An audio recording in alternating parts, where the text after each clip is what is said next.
안녕하십니까? 사건으로 보는 세계사 서양사 부분 제3강 서양 중세 문화입니다. 저는 김응종입니다. 이 강의의 학습 목표는 서양 중세 사회와 문화를 종합적으로 이해한다. 이렇게 잡았습니다. 우리는 흔히 서양 중세를 암흑기라고 생각을 해서 서양 중세 사회와 문화를 대단히 폄하하는 경향이 있는데 과연 그러한가를 살펴보고요. 구체적인 학습 내용으로는 중세의 사회와 문화의 여러 측면들을 살펴보고 그리스도교의 이단들에 대해서 살펴보고 중세 말, 즉 14세기의 위기에 대해서 설명드리고 최종적으로 서양 중세는 과연 암흑기인가에 대해서 각자 한번 생각을 해보겠습니다. 중세의 사회와 문화에서 우리는 농업혁명에 대해서 이야기합니다. 즉 10세기 말부터 이제 평화가 찾아오는데요. 우리가 서양의 역사를 크게 나눈다면 서기 1000년으로 나누어서 서기 1000년 이전과 1000년 이후로 볼 수 있습니다. 서기 1000년 이전까지는 서양이 여러 이민족들의 침입을 받는 그런 혼란기이고 또 그 쇠퇴하는 그러한 시기인 반면에 서기 1000년 이후에 서양은 이제 그러한 혼란과 전쟁에서 벗어나서 지속적으로 발전하고 아마 지금까지도 서양의 역사는 크게 상승하고 있다. 이렇게 본다면 서양의 긴 역사를 나누는 한 포인트를 잡는다면 서기 1000년 무렵으로 잡을 수 있다. 이렇게까지도 얘기할 정도로 서기 1000년 무렵에는 커다란 변화가 일어납니다. 우선 평화가 오는 것이고요. 기후상으로 이제 온난기에 접어듭니다. 그래서 서기 1000년부터 1300년까지의 서양은 아주 대표적으로 그 더운 시기였습니다. 되게 더운 시기가 농업에 대단히 유리한 그러한 시기이고요. 이렇게 해서 제1차 농업혁명의 구체적인 그 내용으로는 우선 이포제, 즉 경작지와 그 후경지로 나누던 이포제에서 춘경지와 추경지 그리고 휴경지로 나눌 수 있는 그 3포제로 경작지가 바뀝니다. 그만큼 경작지의 면적이 늘어났다 이렇게 볼 수 있죠. 그 다음에 무거운 쟁기를 사용하는데 또 심한 경우에는 바퀴 달린 무거운 쟁기를 사용을 해서 넓은 면적을 빠르게 갈 수가 있고 또 깊이 갈 수 있는 이러한 식으로 바뀌니까 그만큼 생산성이 높아집니다. 또 철제 농기구의 사용이 확산되었다. 전쟁이 줄어드니까 이제 전쟁 무기 만드는 대신에 농기구를 만드는 데 철제를 설기를 이용을 하고 이렇게 해서 철제 농기구가 확산되니까 그만큼 농사를 더 잘 지었다는 것이죠. 또 물레방아 같은 이러한 그 에너지원들이 개발이 되고 풍차도 이용을 하고 하는 이러한 에너지 차원에서의 변화도 일어납니다. 그리고 이제 농사 짓는데 말을 사용했다는 것입니다. 과거에 말은 전쟁에 사용하는 것이지만 이제 전쟁이 줄어드니까 그만큼 이제 말을 농사에 동원해서 과거 소를 가지고 농사를 지을 때에는 소가 느리기도 하고 또 멀리 이동할 수 없지만 이제 말을 이용해서 농사를 지으니까 빠르게 이동하고 먼 거리를 또 경작할 수 있으니까 그만큼 경작지가 이제 넓어진 효과가 있습니다. 이렇게 해서 농업혁명이 일어나고 더 많이 생산되니까 당연히 이제 인구가 증가해서 서기 1000년부터 1300년까지 유럽 인구는 2배 내지 3배가 늘어나는 대단히 놀라운 이러한 모습을 보여줍니다. 인구가 증가하면 그 많은 인구를 부양하기 위해서 경작을 늘려야 되고 또 당시에 경작을 늘릴 수 있는 거의 유일한 방법은 경작지를 확대하는 그러한 방법이었고 이렇게 해서 이제 인구 증가와 더불어 이제 개간 사업이 벌어집니다. 가까이에 있는 야산을 개간해서 경작지로 만들고 황무지를 개발하고 또 주위에 있는 그 늪을 메워서 경작지를 만들고 이렇게 해서 경작지의 면적이 크게 늘어납니다. 아울러 늪을 메우니까 과거에 유럽인들을 괴롭혔던 말라리아 같은 것도 또 이제 사라지는 그러한 효과가 있습니다. 경작지가 넓어지고 그러나 그 힘든 작업을 하기 위해서 농노들을 동원하는데 농노들에게 이제 자유를 주겠다 하는 조건으로 농노들을 동원해서 농노들에게 자유를 부여하고 새로 경작지를 개발하고 또 신도시를 만들고 이러한 식으로 유럽이 크게 이제 움직이는 이러한 모습을 역동적인 모습을 보여줍니다. 이렇게 서기 1000년부터 1300년까지 유럽은 크게 발전하는데 이제 1300년부터는 다시 이제 인구가 감소합니다. 왜냐하면 이제 더 이상 경작지를 확대할 수도 없고 또 기존에 개간된 그러한 경작지의 지질이 지속적으로 나빠지다 보니까 생산성이 떨어지고 그러나 인구는 늘어나고 그러나 그 많은 인구를 부양할 식량은 적고 이렇게 해서 인구가 자연적으로 이제 감소합니다. 어쨌든 서기 1000년부터 1300년이라고 할 수 있는 이 중세 중기의 기간은 중세 사회가 크게 발전한 그러한 시기였습니다. 중세 도시가 발전했습니다. 중세 전반기 로마 제국이 멸망하면서 과거 로마 제국의 호수다 이렇게 얘기했던 지중해를 동쪽에서 온 이슬람 세력이 이제 차지하면서 유럽인들은 지중해를 상실하고 또 동시에 아프리카 북부 지역을 상실하고 유럽으로만 축소되어서 거기에서 주로 농사를 지으며 사는 이러한 그 농경 체제였습니다. 그러다가 역시 서기 1000년 무렵부터 이제 지중해를 되찾고 그래서 지중해를 통한 상업이 부활하고 상업을 담당하는 상인들의 수가 늘어나고 이 상인들이 거주하는 도시가 발전하는 이러한 식으로 중세 도시가 발전합니다. 오늘날 서양에 많이 남아있는 그 아름다운 도시들은 다 이때 이제 만들어지고 이때 발전한 그러한 도시입니다. 또 도시의 특징으로 우리가 지적할 수 있는 것은 이 중세 도시는 자치도시였습니다. 즉 중세 도시의 시민들, 즉 상인들이 스스로 자치해 나가는 자치도시였다 하는 게 특징인데요. 주 지역은 이탈리아 북부의 도시들, 그리고 프랑스 북부의 도시들, 그리고 오늘날 벨기에, 네덜란드 이러한 지방의 도시들에서 이러한 자치도시 꼬민의 모습을 전형적으로 살펴볼 수 있습니다. 이렇게 해서 서양 중세 도시에는 주로 상인들이 살고 상인들이 자치하고 하는 상업도시였습니다. 우리가 로마 시대의 도시는 주로 종교적인 도시였다거나 또는 행정적인 도시였다거나 하는 점에서 차이가 있고요.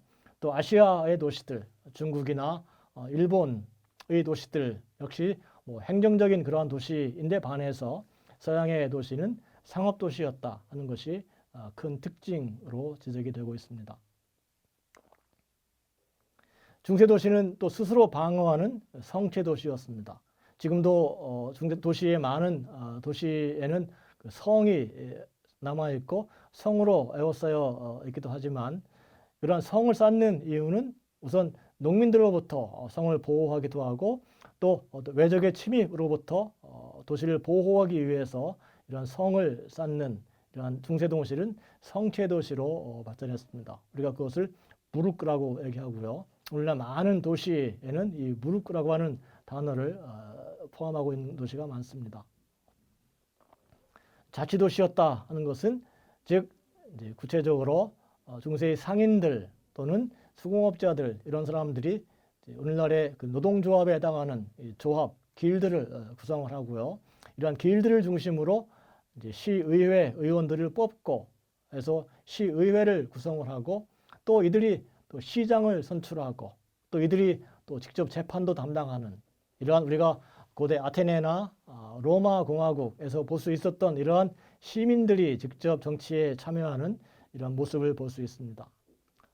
지난 강의에 말씀드렸지만 고대 아테네나 로마의 그러한 그 공화국 또는 민주정 체제가 중세 왕국, 왕정 체제에서는 크게 사라졌지만 그래도 이러한 자치도시에서 면면이 계승되고 있다. 이렇게 얘기할 수 있습니다. 이렇게 서양 중세의 그 상인들, 크게는 이탈리아의 상인들이 활발했고요. 또한 상인들은 오늘날 프랑스의 북부, 벨기에, 네덜란드 이러한 지역의 북유럽 상인들, 또 하나의 상인 집단은 그 발틱해 연안의 또 상인들이 집단이 있었는데 이들이 이제 만나는 것입니다. 이들이 만나서 서로 상업을 하는데 만나는 장소가 샹파뉴라고 하는 지역이었습니다. 오늘날 프랑스 그 동쪽에 있는 이 샹파뉴 지역에는 그 정기시 페어라고 하는데 즉 상설 시장이 아니라 1년 한 달 정도 시장이 개설되었다가 다시 옆 도시로 시장이 옮겨가고 하는 이러한 식으로 시장이 개설되어서 이 샹파뉴 지역의 전체적으로는 거의 1년 내내 시장이 열려 있었습니다. 바로 이렇게 이탈리아 상인들과 북유럽 상인들이 만난 이 샹파뉴 정기시의 발전에서 근대 자본주의라고 하는 것이 씨앗을 내리지 않았을까 이런 가설을 우리가 생각할 수 있습니다. 다시 얘기한다면은 이 자본주의라고 하는 것은 유럽이 아메리카의 은을 유럽에 도입해서 그때 처음 시작된 것이 아니라 유럽에 내재적으로 자본주의의 발전의 조짐이 있었다 이러한 얘기죠. 또 중세 중기가 되면은 이제 특히 프랑스의 파리를 중심으로 한 그 도시들에서 고딕 성당을 건축합니다. 최초의 고딕 성당이라 할 수 있는 것은 12세기 중엽 오늘 파리 그 외곽 도시인 생드니의 수도원 안에 있는 교회 성가대석의 천장을 건축할 적에 처음 고딕 양식을 시도합니다. 그래서 우리가 고딕 양식이라고 하는 것은 기본적으로 프랑스 양식이고 또 구체적으로는 이 파리 지역에서 크게 퍼져나갔던 그런 성당 건축 양식 이렇게 얘기할 수 있습니다. 기본적으로 인구가 늘어나고 또 상업이 발전하던 그러한 시대였기 때문에 도시의 인구가 많고 또 도시가 부유했습니다. 과거에 또 성당이 있는데 그 과거의 성당은 우선 좁고 또 나무로 만들어진 것이 많았고 이렇게 해서 이제 더 많은 신자들을 수용하기 위해서 큰 도시를 큰 성당을 만들 필요가 있어서 이제 요 시기가 되면은 다 성당을 이제 개축하는 작업에 나섭니다. 근데 당시의 특징으로 우리가 볼 수 있는 것은 신학적으로 바로 빛이 하느님이다 이러한 생각이 퍼져 있었고 이렇게 해서 성당 내부에 가급적 많은 빛을 받아들이자 이런 생각이 강했고 그러기 위해서는 이제 창문을 크게 넓게 낼 필요가 있는 것이죠. 이렇게 해서 기본적인 컨셉은 어떻게 하면 창문을 크게 낼까? 어떻게 하면은 많은 사람을 수용할 수 있을까? 이러한 그 목적 하에 이제 성당을 만들었는데 그것이 바로 고딕 성당이다.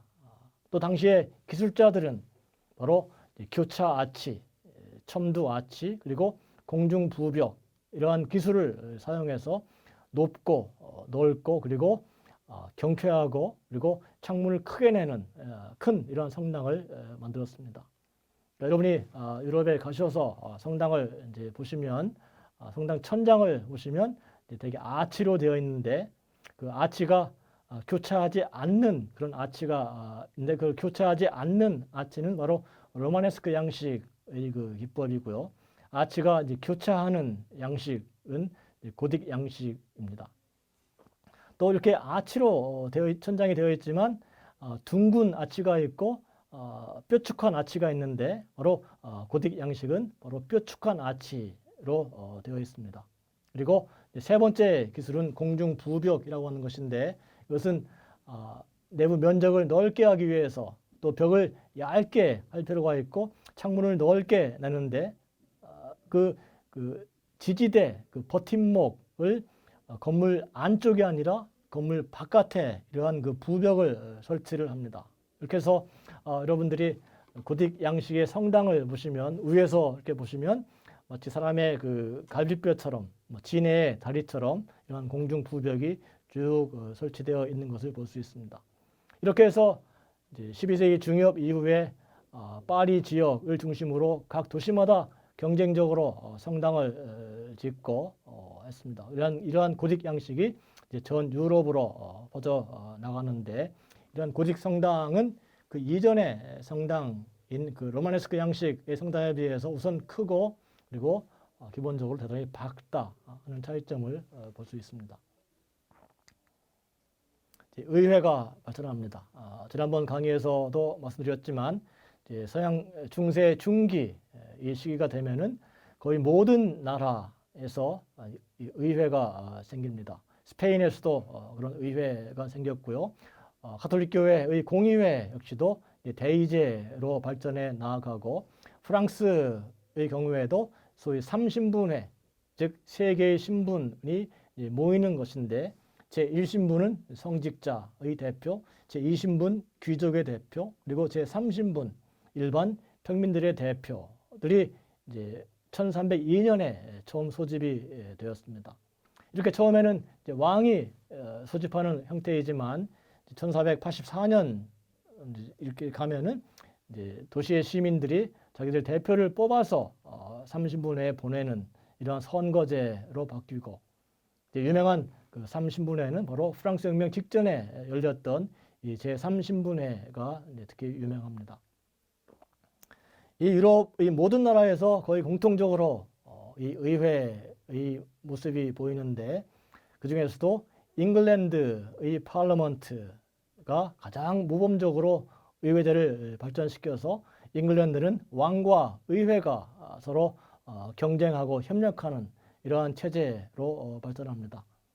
제1강에서 제가 혼합제를 말씀드렸지만, 바로 이 잉글랜드에는 그 왕과 의회가 함께 발전했다, 그러한 이야기입니다. 왜 소집했는가?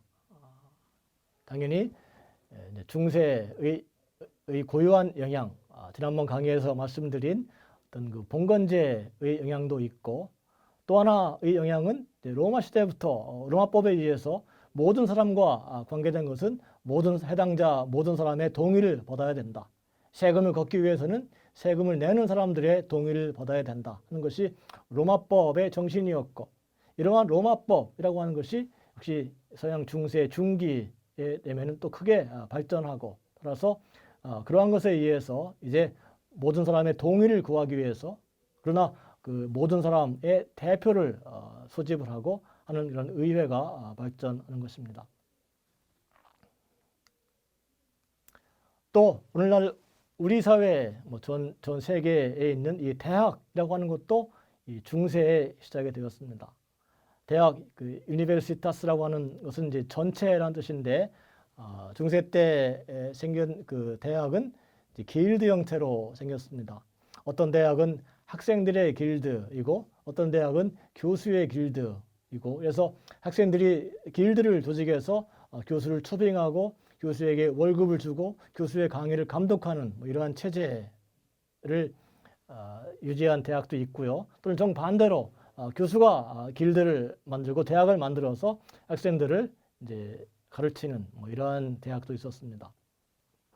최초의 대학은 11세기 말 이탈리아의 볼로냐 대학이 최초의 대학으로 평가를 받고, 그런 다음에 프랑스 파리의 대학, 또 잉글랜드의 옥스퍼드 대학, 이런 대학들이 이제 초기에 생긴 유명한 대학인데, 우리가 생각하는 것 이상으로 당시에 이미 학생들의 수가 상당히 많았습니다. 옥스퍼드 대학 학생 수가 3,000명, 그리고 파리 대학 학생 수가 7,000명에 해당할 정도로 굉장히 큰 대학이었다는 것이죠. 1244년이 되면 최초의 이제 공립대학이 등장합니다. 즉 초기의 대학은 길드이기 때문에 오늘날의 용어로 말한다면 사립대학의 형태이죠. 사립대학으로 시작되었다가 이 대학이 매우 유용하다 하는 것이 입증이 되니까 이제 왕들, 교황, 황제 이런 사람들이 이제 나서서 대학을 만듭니다. 대학의 운영은 오늘날의 대학과 같았습니다.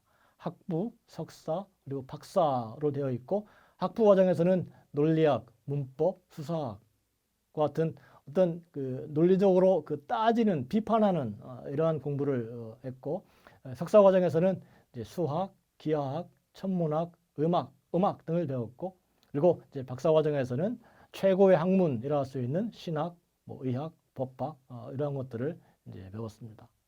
특히 많은 유럽의 거의 모든 많은 도시들의 대학이 생겼는데 특히 파리 대학은 신학의 권위가 있었고 이탈리아 볼로냐 대학은 그 법학으로 유명했습니다. 로마법이 이탈리아에서 그게 번성했기 때문에 바로 이탈리아 도시인 그 볼로냐 대학에서 법학이 크게 발전했습니다. 또 신학적으로 이 대학에서 소위 그 스콜라 철학이라고 하는 것이 발전해서 신학은 믿음의 세계이지만 그러나 무조건 믿는 것이 아니라 인간의 이성으로 신앙을 설명해 보고자 하는 이런 스콜라 철학이 크게 발전합니다.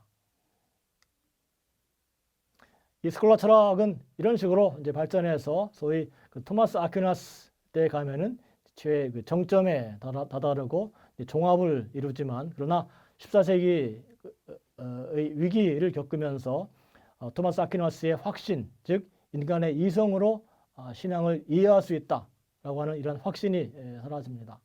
그러면서 이제 회의하는 것이죠. 과연 인간의 이성으로 어떻게 인간의 이성으로 초자연적인 것을 이해할 수 있는 것인가?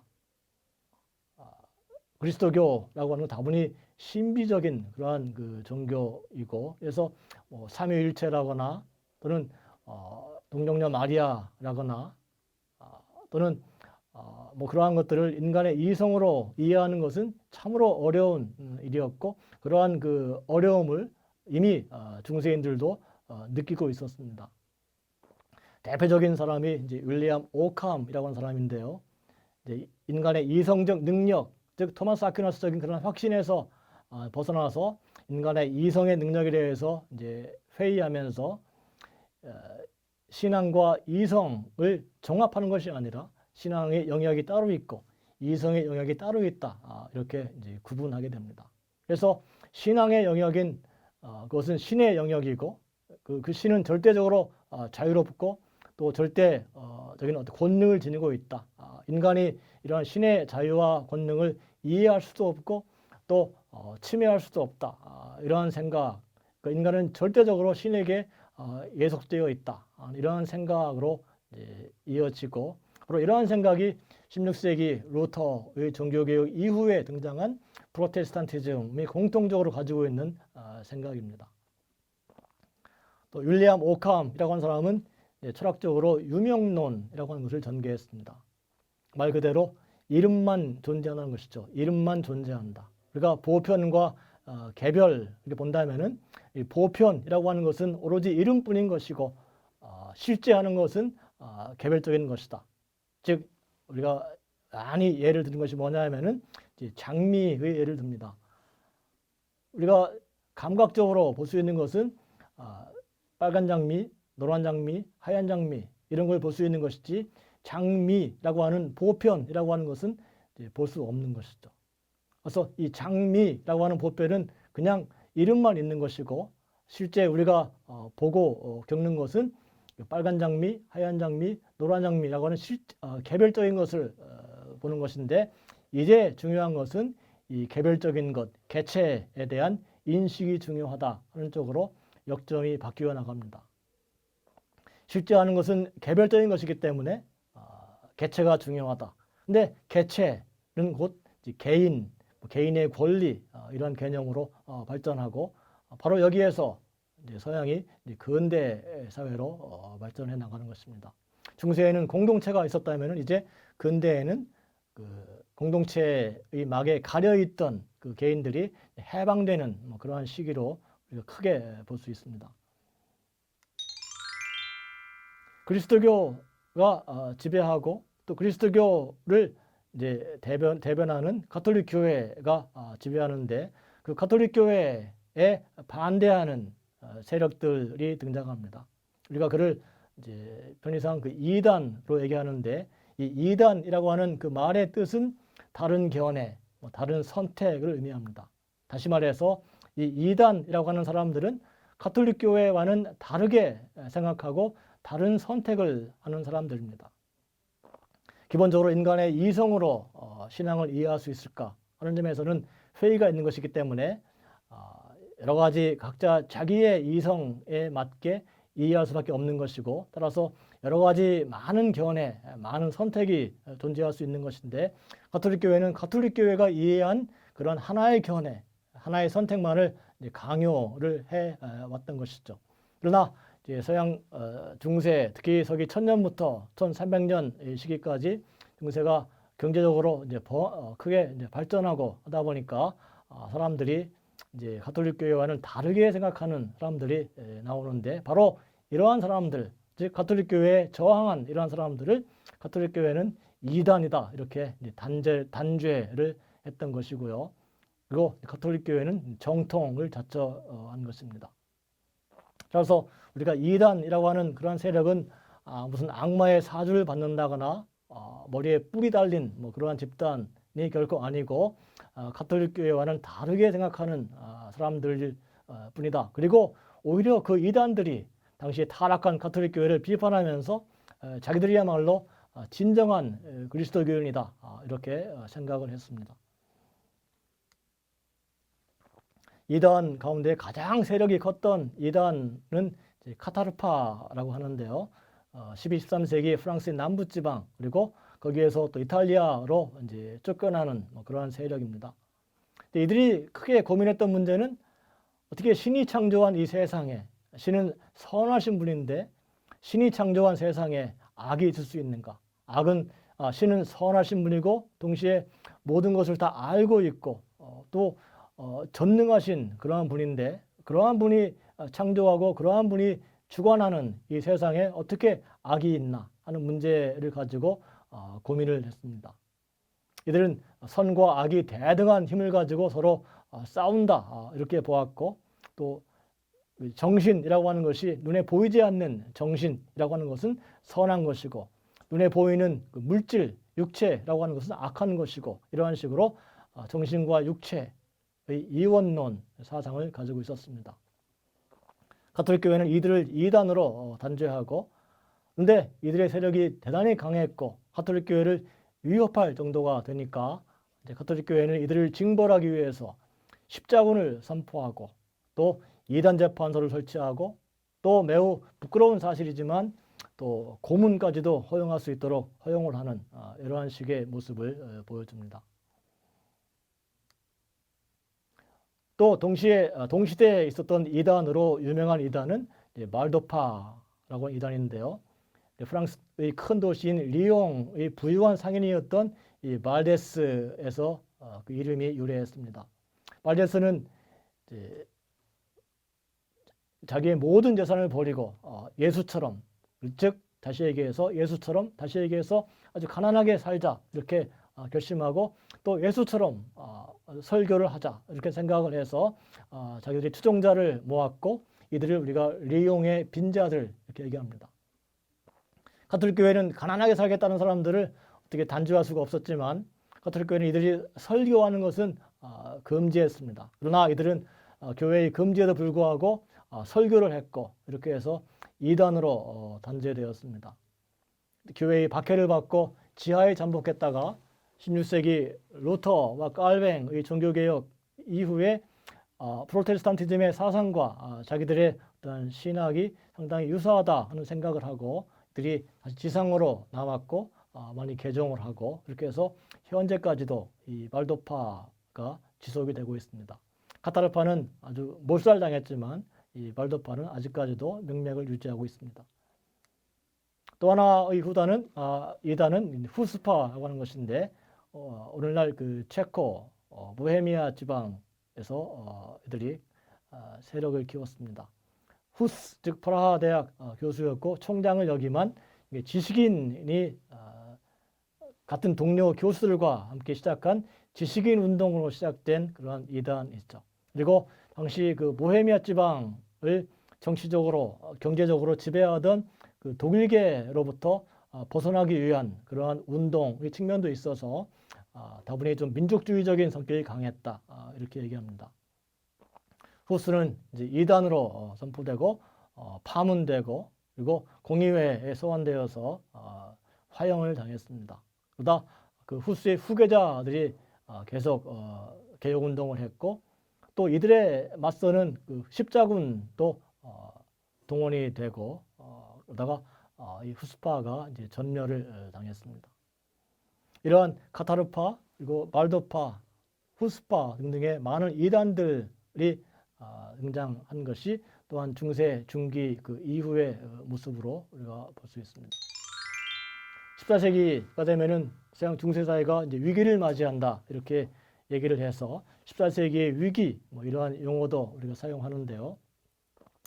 전체적으로 1000년부터 1300년 시기와는 이제 정반대의 상황이 벌어집니다. 우선 기후적으로 이제 추워집니다. 과거에는 매우 더웠지만 이제 추워지니까 농사에 대단히 불리한 상황이 되었습니다. 그리고 경작지의 면적을 지속적으로 확대했지만 이제 더 이상 확대할 수가 없으니까 이제 많은 인구를 부양하기 어려워지고 따라서 뭐 굶어 죽는다거나 이러한 일이 생기고 그래서 인구가 이제 감소합니다. 과거 경작지의 확대를 하다 보니까 나무를 많이 베고 하는 이러한 일이 자연을 훼손하는 일이 많았는데 그 여파로 한발, 홍수 이러한 그 자연재해가 늘어나고 그 자연재해로 또 기근이 발생하고 기근으로 많은 사람이 죽고 하는 이러한 일이 생기는데 이제 일부 역사학자들은 뭐 자연의 보복을 받았다 이러한 식으로 또 얘기하기도 합니다. 또 온갖 질병이 창궐을 합니다. 인구는 많고 먹을 건 없으니까 아무거나 먹다 보니까 이제 소화기 질병도 생기고요. 몸이 약해지니까 질병에 취약해지고 그러다가 이제 패스트라고 하는 무서운 병이 들어와서 유럽 인구의 뭐 절반 가까이를 이제 죽이는 이러한 일이 이제 발생합니다. 또 당연히 인구는 많고 먹을 게 없으니까 국가와 국가 사이에 또 전쟁이 일어나는데 100년 전쟁이라고 하는 긴 전쟁도 일어납니다. 또 교회가 이제 분열되었습니다. 이단도 많이 생겼지만 또 교회가 이제 분열되었는데 로마에 있던 교황청이 우리나라 프랑스 남부에 있는 그 아비뇽이라고 하는 도시로 옮겨와서 한 70년 가까이 정식 교황청이 거기에 있었습니다. 그러다가 다시 교황이 이제 과거 로마로 돌아가니까 가서 교황을 뽑으니까 교황이 아비뇽 출신 교황이 한 명이 있고 또 로마 출신 교황이 한 명 있어서 가톨릭 세계에 두 명의 교황이 이제 공존하는 뭐 이런 상황이 벌어지고요. 또 그 문제를 해결하기 위해서 이제 공의회를 열고 그 공의회에서 한 명을 뽑고 나머지 두 명들은 사퇴하시오 했지만 두 명이 다 사퇴하지 않으니까 한때 교황이 세 명이 난립하는 뭐 이러한 식으로 교회가 극심한 분열상을 보여주었습니다. 당연히 또 이러한 시기에는 민중의 반란이 있어서 과거에는 잘 볼 수 없는 이러한 농민들의 반란 또 나아가 노동자들의 반란 이러한 것이 14세기에는 아주 빈번하게 일어났습니다.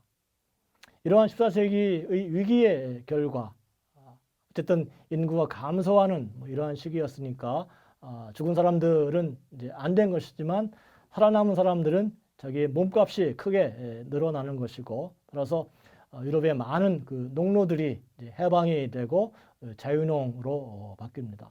즉 농노에 기반을 둔 서양 봉건제 사회라고 하는 것이 해체된다는 것입니다. 이렇게 서부 유럽, 즉 오늘날 다니브강과 그 엘베강 그 서쪽의 그 서부 유럽의 경우에는 이런 식으로 농노가 해방이 되면서 자유농으로 바뀌는 그러한 사회로 변하는 반면에 동쪽에 있는 동유럽 지역은 오히려 또 농노제가 강화되는 이러한 모습을 정반대의 모습을 보여주는데 바로 이러한 그 서로 상이한 발전의 모습이 오늘날까지도 지속이 되고 있습니다. 이제 정리를 해보겠습니다.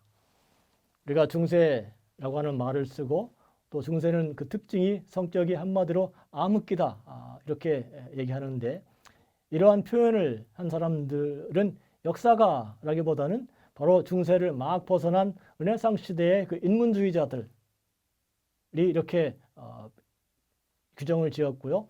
또 동시에 그 프로테스탄트들, 즉 가톨릭 교회, 즉 중세에 반대했던 이 프로테스탄트들이 서양 중세는 암흑기다. 이렇게 얘기한 것입니다.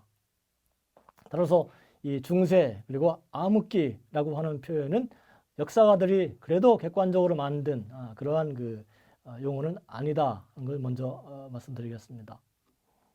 중세는 정체된 낙후된 그런 사회가 아니라 서양 중세 특히 1000년부터 1300년까지 서양 중세는 크게 발전한 그러한 시기였습니다. 인구가 2배 내지 3배로 늘었고 농업혁명이 일어났고 또 스콜라 철학이 발전했고 고딕 성당을 지었고 대학을 만들었고 또 정치적으로 의회를 만든 이러한 놀라운 발전이 이루어진 그러한 시기가 중세이기도 합니다.